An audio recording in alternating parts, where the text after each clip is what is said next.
Uma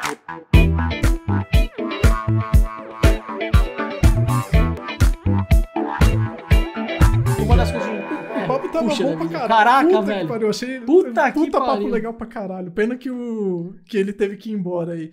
Cara, assim, eu acabei não fazendo a pergunta que eu queria fazer pra ele, que era, puta, legal, qual que é a dificuldade dessa galera que tá indo como neo-rural, né?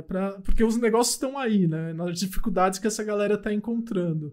Acho que tem sim o espaço que é a consultoria, que é o que ele faz, mas acho que tem um monte de oportunidade de negócios ao redor disso, animais que que tem como a gente explorar, né? Eu tô vivendo, óbvio, não é pra responder, mas é pra aproveitar esse tema, um movimento paralelo você também tá vivendo, Sim. né? Tipo, indiretamente, que é, eu e Davi, a gente saiu das cidades. Cidades que, de certa forma, a gente colheu, eu honro, não abriria mão do que eu vivi em São Paulo, foi importante pra cacete, eu aprendi várias coisas, mas é como se exauriu, né? O teto bateu, né? A analogia do negócio é, ok, eu fiz tudo que eu podia, mas o teto bateu, acabou ali, o que eu faço agora? E a gente foi pra outros territórios, o Davi foi pro campo, e eu fui pra praia, por alguns motivos. Acho que cada um de nós dois tem, de certa forma, um porquê de ter feito esse movimento. Só que eu sinto, Davi, que o medo de sair de São Paulo é o medo do novo, né? Quando você vai pensar em algo muito novo, algo muito fora da sua convivência, né? Tipo, puta, eu vou sair da cidade grande, e os trabalhos e as redes, putz. E a rotina, e a estrutura pros meus filhos. E sei lá, as novas redes. Cara, tem muita coisa nova que no fundo a gente acaba adiando, né? É a coisa do filho. Davi, quando você vai ter filho? Ah, daqui 2 anos.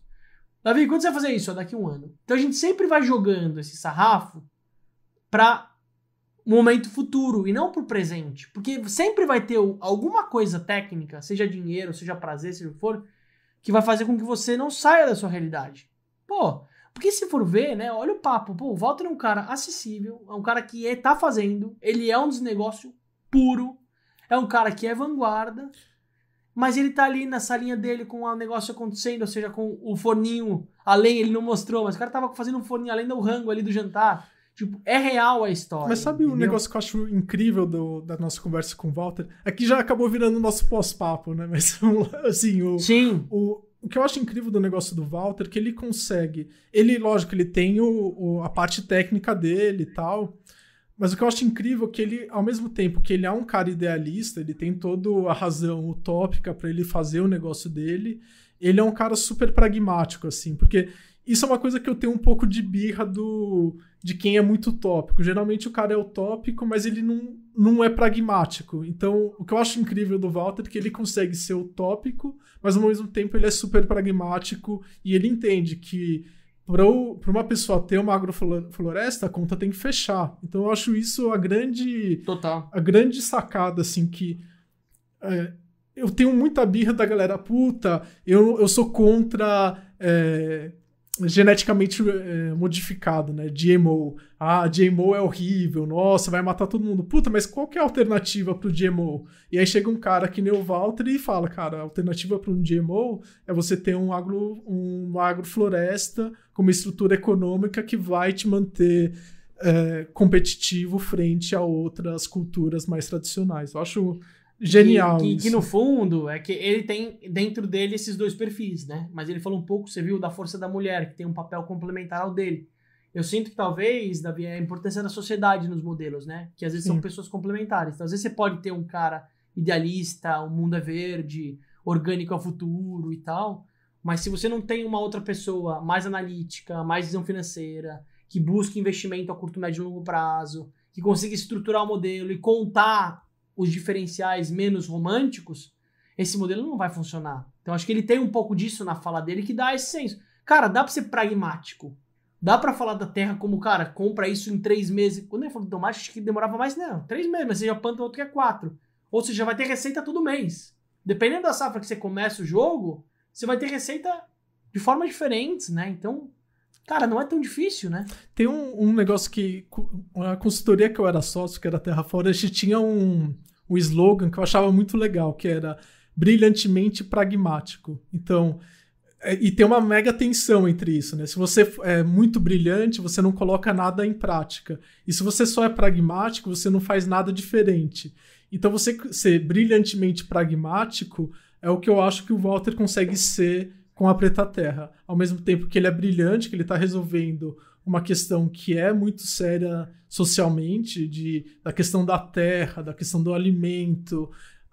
Ele está fazendo isso com um olhar financeiro de que, se ele não olhar financeiramente, esse sonho dele não vai para frente. E acho que essa é uma grande coisa que, para quem está ouvindo a gente e tem esse negócio da paixão, tem que estar com isso no radar, que não adianta nada você ser apaixonado por uma coisa e não pensar como viabilizar ela do ponto de vista financeiro, para que ele seja uma utopia realizável, né? Eu tenho uma tríade, Davi, que eu uso bastante no meu dia a dia e para os empreendedores que eu me relaciono, que é a tríade onde a gente precisa equilibrar prazer, estrutura e futuro. Mas esse equilíbrio não é exato, talvez, né? Tipo, talvez pro meu momento, hoje, o meu futuro é peso 10, o meu monetário é peso 2 e o meu presente, né, que é o meu prazer, é peso 7. Se eu que tirar qualquer uma dessas três partes, eu desequilibro o jogo. Então, se eu tiver hoje prazer total e grana total e não tiver visão de futuro, a tendência é que eu vou cansar disso. Se eu tiver só prazer no meu presente e futuro e não tiver grana, eu não vou conseguir chegar em lugar nenhum, né, a estrutura. Então, tem um lugar que eu acho que o Walter traz, que a gente precisa, quando pensar em negócio, em equilibrar essas três coisas. Porque senão a gente não vai conseguir. Ser vanguarda também, tudo bem, agora é fácil a gente falar esse tema de agrofloresta, mas imagina há 5, 6 anos atrás o desafio que ele tinha para falar disso, gente, porque não tinha uma pandemia, não tinha esse êxodo da cidade, essa galera saindo desenfreada das cidades, não tinha um olhar para o prazer pela vida, não tinha um olhar para comida, a gente falou pouco de alimentação, né? Mas, gente, a gente precisa se preocupar com o que as pessoas vão comer. Seja a gente ou seja os mais desfavorecidos, né? Precisa olhar para isso. E a história do Walter em si é muito bacana, que ele ficou bastante tempo na Fazenda Toca, que é um projeto incrível, uma dos maiores produtores de ovo orgânico do Brasil, que é tocado pelo Pedro Diniz, e é um projeto incrível. E ele conseguiu empacotar boa parte desse conhecimento que ele desenvolveu junto lá com o pessoal da Fazenda da Terra para viabilizar o negócio dele. Então, acho que essa transição dele, ele acabou não explorando muito esse tema, mas acho que ele conseguiu criar um desnegócio a partir de um ponto de partida muito bacana, que foi essa vivência dele na Fazenda Toca. A própria Fazenda Toca é um exemplo clássico, né? Pelo que eu sei de bastidores, né? Que era assim, um dos sucessores, que é o Pedro, se interessou em criar algo com mais propósito que uma visão mais dinheirista, né? Uma visão mais monetária, mais rentabilidade. Ele começou a fazer na Toca não só com ovo, com outros itens. Ele teve ali uma limada de tirar o que não dava tanta receita e focar. Ou seja, que isso é importante também, né? Que é a visão pragmática, né? Ok, não vou vir Goiás, vou fazer, cara, eu vou focar onde me dá receita, onde me dá foco. Ou seja, ele criou hoje o principal bioma, a principal região. Ele é um dos principais produtores. Se eu não me engano, ele é o maior produtor de ovo orgânico da América Latina. Eu sabia que era do Brasil, não sabia que era da América Latina. América Latina, eu acho, porque eles são um dos principais apoiadores do Orgânico Solidário. O Paulo, que é o cara que toca a parte de marketing e posicionamento institucional deles, é um cara incrível. Eu sei que os bastidores é real, né? Quando você compra um ovo de galinha feliz, bicho, galinha feliz é uma mentira, só pra peregrino, né? Galinha feliz é outra história. Galinha feliz é o que tem uma cerquinha ali que ele pode ver o sol, né? Aquela coisa bizarra, assim, né? Ele tem um ecossistema que funciona, uma galera local que produz, ele tem uma noção de terra que muda o jogo, né? Mas não, trazer esse olhar do cara, a gente precisa pensar em como equalizar essas forças, porque senão, da visão, fudeu, a gente vai comer grilo mesmo, cara. Ó, essa história do deserto, imagina, não precisa nem pra ir pra Amazônia, mas você tá no interior de São Paulo. Ele falou de 50, 60 colheitas de soja, cara, isso é foda, hein, velho? Foda. Isso é foda, porque ninguém tá falando desse número aí, não tem esse contador ali.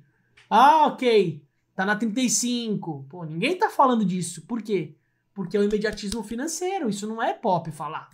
Imagina se eu vou falar isso. Acho que a grande coisa é como um cara como o Walter consegue eventualmente empacotar mais o conhecimento que a Preta Terra criou e tornar isso mais acessível para mais pessoas, para que seja mais fácil você ter uma uma propriedade agroflorestal, porque hoje eu fico imaginando, puta, legal, o Davi vai comprar um terreninho e vai querer fazer uma produção agroflorestal. Cara, eu não sei nem onde começar, a não ser ligando para Preta Terra. E aí, se o Walter não consegue me atender, lascou, né? Eu não tenho o que fazer muito para fazer uma plantação agroflorestal. Então, eu acho que tudo é muito... Ele tem falado, Davi, ele falou de uma coisa legal, que é a história do open source, né? Que o open source, não sei se você que tá ouvindo, é tipo você pegar o seu conhecimento, deixar isso aberto, que é o oposto, né? A fórmula secreta do McDonald's, as coisas, a fórmula da Coca-Cola, que era você detinha a patente das coisas. Isso era uma tendência do mundo dos negócios. E hoje o caminho, gente, é o contrário. Se eu abrir o meu código, mais chance de um cara botar a mão e falar, ó, dá pra fazer melhor, dá pra mudar isso, né? Você deixa esse espaço aberto. O que ele tem feito como movimento pela Preta Terra que eu conheço e sei, é tentar pegar o conhecimento que eles têm, que não é pouca coisa, os caras são foda, MacGyver. Eu vi que eles têm uma base de informação que é incrível, né? Dos ciclos produtivos, qual tipo de planta colocar em cada nicho funcional, como ele comentou. Que mas imagina você criar, né? uma tecnologia, usar uma tecnologia para isso ser mais democrático. Imagina, tire uma foto da terra que você tá, a região, tu já gera o código do que você tá, onde você compra, quanto tempo demora. Imagina se a gente, de alguma forma, automatizar, não tudo, porque eu acho que o legal da magia é ver a coisa nascer, é ver o grão acontecer, sabe, tem o erro também, puta, não deu muito certo, eu preciso aprender. Acho que o processo de aprendizado é mais importante do que o próprio resultado. Mas, gente, esse conhecimento ainda tá muito fechado, né, Davi? A gente não tem muito acesso e talvez não tenha muita curiosidade para olhar para isso. Acho que a gente ainda tá num momento muito do orgânico ainda, sabe? Então, esse movimento do agroflorestal, provavelmente ele vai vir mais forte, mas um pouco mais ainda vai demorar um tempo. Acho que ainda tem bastante chão dentro do orgânico para a gente começar a ver esse movimento agroflorestal um pouco mais forte. Mas eu acho que tem umas oportunidades de negócio, agora mudando um pouco de pauta, para a gente discutir aqui, que são negócios que eu acho que tem bastante espaço para o nosso ouvinte explorar, alguém que queira empreender nesse mundo. Acho que tem umas oportunidades bem bacanas. Então, aí, chegou as ideias, o garimpo do Davi em relação a negócios legais. Acho que tem uma oportunidade clara que é uma assessoria de vida neo-rural, assim. Então, é quase o personal organizer do cara que quer viver esse mundo neo-rural. Então, ajudar a família a escolher o terreno, buscar a propriedade que faça sentido, a região que faça sentido, a colheita, onde que os filhos vão estudar. Então, uma pessoa que pega na mão das famílias e ajudam ela a fazer essa transição para uma vida neo-rural. Acho que é uma oportunidade bem bacana. Não precisa de muito conhecimento nem de muita grana para começar. Eu acho que é uma boa oportunidade aí para o ouvinte. Legal. Que é um pouco do que ele faz, né? Sim. E tem a ver um pouco, talvez, com um pouco do papo que a gente teve de futebol sobre esporte. Para você que não assistiu ainda e não ouviu, na real, a gente falou com o Fê, que é um cara, como o episódio tá como Palermo, né? A gente falou mais do Palermo, mas é um cara que foi amigo de jogador. E a desconstrução foi, mais do que amigo, você já foi jogador, já entendeu como investir, já quebrou nisso, já vê. Então ele conhece um pouquinho de cada para pegar eventualmente um atleta ou alguma marca que quer investir em algum atleta ou alguém que quer montar um business sobre esse campo. Ele tem muito conhecimento, então ele pode vender esse serviço, né, Davi? Sim. Acho que pode ser realmente um caminho. Você achou alguém que faz isso além da Preta Terra, Davi? Putz, não, assim, eu dei uma pesquisada, não achei ninguém fazendo nada nessa linha. Acho que outra oportunidade legal que eu sou fascinado pelo setor de shows de negócio, sabe? Expo, AgriShow, Expo, não sei o quê. Acho que é um setor que é pouco sexy, mas é um setor relativamente simples de empreender.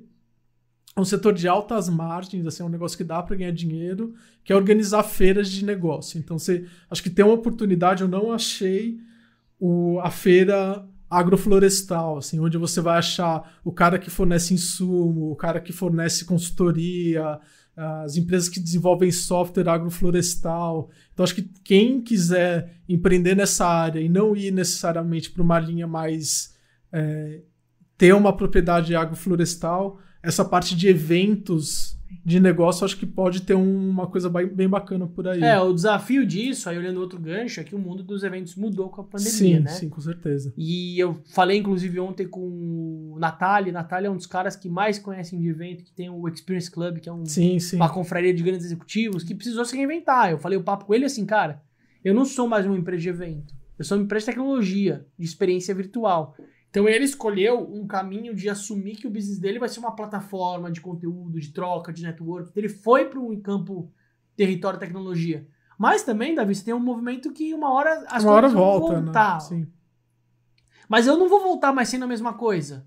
Então imagina que legal um encontro relacionado à agricultura sustentável, dentro de um contexto você viver isso, 7 dias de imersão numa floresta, entender quem são os caras. Pô, dá pra fazer coisas bacanas ali, né? Outro negócio que eu acho que seria muito bacana é fazer como se fosse um turismo ou um camping neo-rural, onde você pega algumas propriedades que tem um terreninho ali e se abre para as pessoas irem fazer camping dentro de uma propriedade neo-rural. Acho que isso daí é outro negócio muito bacana. Que legal. Que aí você arrenda um pedaço de uma fazenda, de uma agrofloresta, monta um camping, monta uma estrutura, né? Você investe e organiza umas visitas para essas propriedades, tal. Acho que também é uma oportunidade bacana. Lógico que a gente está nesse momento difícil, mas acho que é um... Não, eu vou até aproveitar esse gancho para falar de uma pessoa que eu conheço que já sentiu falta e já pensou em abrir um negócio disso. O Paulo, casado com minha mãe, uma puta referência de camping, trilha e tal. Ele tá numa fase de empreender outras coisas, ele conversou comigo assim, putz, às vezes eu mexo com camping, mas todo lugar de camping que eu vou é muito tipo aquela coisa meio hippie, meio caindo aos pedaços, meio podre, assim, sabe? Uma coisa meio hotel, você tem o hotel, a pousada, e você tem o camping, velho. Ele falou, imagina que legal se você montar um circuito de campings dentro de contextos que são fora do asfalto, porque o legal do camping é que você vai pra lugares onde o asfalto não leva, então às vezes você tem coisas exclusivas. E que dão um senso de segurança também na hora de dormir à noite, né? A gente mora em São Paulo. Sim. Mas imagina que legal uma agrofloresta, onde você tem um circuito de campings dentro para as pessoas poderem viver. E não só a natureza, mas o plantio de como os caras ganham dinheiro, comer a comida que está sendo produzida localmente. Pô, meu. Animal, o circuito do charme de agrofloresta. Que tesão seria, né? E tem todo um movimento fora do Brasil. A gente não tem muita tradição de camping.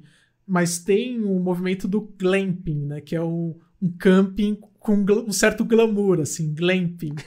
Que eu acho que é legal, que é você ter um camping com uma estrutura um pouco mais decente para você fazer turismo. Acho que tem uma oportunidade legal aí pro nosso ouvinte. Ou até, a gente falou, né, das ecovilas também, né, Davi? Que é tipo, mas a ecovila do passado é um pouco diferente, talvez. Não é uma história só a gente vai precisar de uma fibra, às vezes, para se conectar com outras pessoas. Sim. Você às vezes vai precisar de alguma certa forma de um pilar de, sei lá, de conforto, minimamente que precisa. Sei lá, tem coisas que podem ser usadas como referência a coisas que já aconteceram, mas coisas novas, né? Coisas que fazem mais sentido pro agora. O próprio acho que tem, com todo esse movimento neo-rural, o ouvinte que conseguir identificar quais são as regiões que estão recebendo mais imigrantes e conseguir montar essa estrutura, né? Uma escola legal, um supermercado legal. Acho que tem também toda uma infraestrutura em torno desse movimento neo-rural, que é uma oportunidade da pessoa sair da cidade e morar numa região legal e, ao mesmo tempo, não ter que ficar lá dando milho pra galinha, que, puta que pariu, também não é todo mundo que nasceu pra isso, né? Ô, Davi, eu achei que você ia falar do milho da galinha, mas... Não deu tempo. Não deu tempo. O Davi falou, velho, mas será que o Walter... dá milho pra galinha? Da corda. Mas será que o Walter, ele alimenta a compostagem dele e pega lá o chorumezinho pra regar os adubinhos das plantinhas dele? Ou será que ele tá num lugar... Essa é uma dúvida legal. Que é o grande desafio. Quando você cria algo que te exige muito do intelectual, a tendência é você vender o serviço e perder um pouco da mão na graxa, Sim. né? Será que o Walter ainda toca o business dele na prática? A gente pode até depois puxar e compartilhar pra vocês que vão ouvir isso, né? Será que ele tem espaço hoje para, em vez de ficar em reunião, viajando pelo Brasil, fazendo um planejamento estratégico, ele tem o espaço ainda para cultivar o prazer, o que fez ele conectar com o negócio? Será que ele tem espaço para dar um mergulho no rio?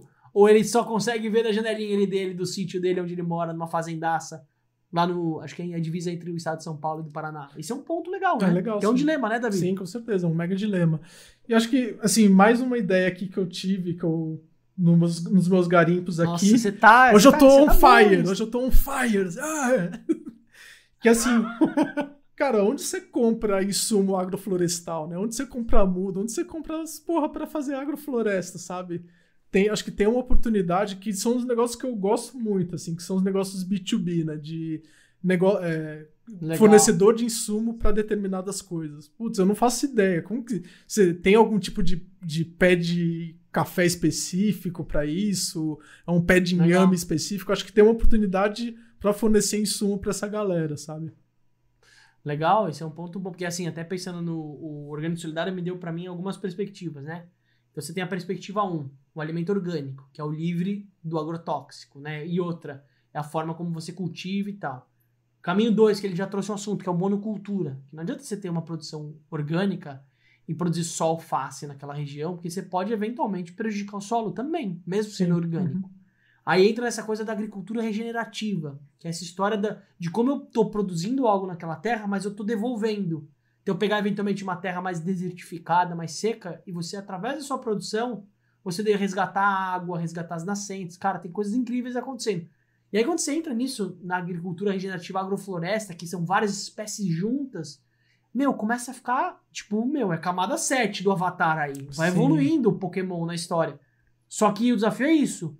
Da onde compra semente? Putz, se eu não vou usar defensor químico, né? Eu não vou usar esses remédios. Mas como que eu faço para usar remédios que são, às vezes, a base de outras coisas que não sejam isso? Até o Davi falou. Qual foi o desafio de você pegar algum ingrediente na empresa que está investindo que não fosse tão dark, assim, tão pesado pro estômago, para as pessoas que se alimentam, né? Tão cheio de conservante. Sim. Às vezes é difícil também você achar esse tipo de coisa, né? É. E acho que uma última ideia aqui de negócio, que eu acho que tem mais 3 ideias, mas não são tão boas aqui, mas eu vou soltar aqui pra gente finalizar a nossa conversa. Acho que tem uma mega oportunidade para quem é da parte mais de finanças, assim, que é entender como que funciona o crédito pra galera agroflorestal, sabe? Putz, como que eu pego o dinheiro? Eu vou no banco e falo, cara, eu vou fazer uma agrofloresta, não sei se tem alguma linha de crédito específica que atenda essa galera. Eu vou fazer esse teste semana que vem. Legal. Eu vou conhecer aqui o principal banco aqui da Ilhabela e vou entender com o tal de gerente aqui, que me falaram que é um cara que está um pouquinho mais aberto a isso, vou entender se existe esse lugar, se isso até, inclusive, já é algo que aparece. Que realmente, Davi, faz sentido, né? Será que tem dinheiro pra isso? Porque, cara, você chega no banco, você vai falar, puta, eu vou plantar soja, você coloca a terra de garantia e eles te dão grana. Mas será que eles fazem isso também com agrofloresta, umas linhas de produção um pouco mais alternativas? Não faço ideia, cara. Então... Ou será, se eles sabem o que é agrofloresta? Porque soja as pessoas sabem o que Sim, é. Agora isso, como que o cara vai avaliar se ele não tem? Né? Pô, vou investir pra um cara que vai montar uma floresta, vai plantar tomate, sei lá, é mais difícil, né? Então, acho que tem, eventualmente, uma oportunidade aí de linha de crédito, né? Como que você cria uma linha de crédito mais especializada que entende desse mundo. Vamos aproveitar a oportunidade. O Davizão tá aqui, inclusive o Davi tá abrindo uma linha parcial de crédito de quase 300, 400 mil reais. Para você que tá escutando isso, se você quiser investir numa agrofloresta, o Davi, depois do papo com o Walter, vai investir em você. Manda uma mensagem ali no @desnegócio que eu respondo. Não sei se 300 mil, mas a gente conversa. Não. Eu quero que você responda. Eu quero que você invista. Tá bom. Invista. A gente monta um fundo de investimento em agrário, um CRIA aí, sei lá como que chama essas coisas. Nossa, a palavra agrário já imagino que é um negócio meio perverso. Tem que ser do bem, do verde, né? O nome do agrário já é reforma, o negócio é que vai. E na visão, mais um? Mais um, último pra gente fechar. Acho que tem uma mega oportunidade para criar o selo de produtos que tiveram esse tratamento agroflorestal. Do mesmo jeito que você tem o selo do orgânico. Eu não sei se isso... não sei como que funciona o selo do orgânico, eu não sei se ele é uma fundação ou se ele é uma empresa, mas se for um lado mais empresa, acho que tem uma mega oportunidade aí para quem quiser fazer a rastreabilidade do produto, entender se ele está dentro dos padrões considerados legais para trabalhar dentro de agrofloresta. Acho que essa é uma última oportunidade bacana. Dessa oportunidade eu também posso somar, da visão, dentro do Orgânico Solidário, que para quem não sabe, a gente está entregando comida orgânica e democratizando o acesso do alimento orgânico a periferias de 4 estados. Desde o começo da pandemia, a gente entrega toda semana.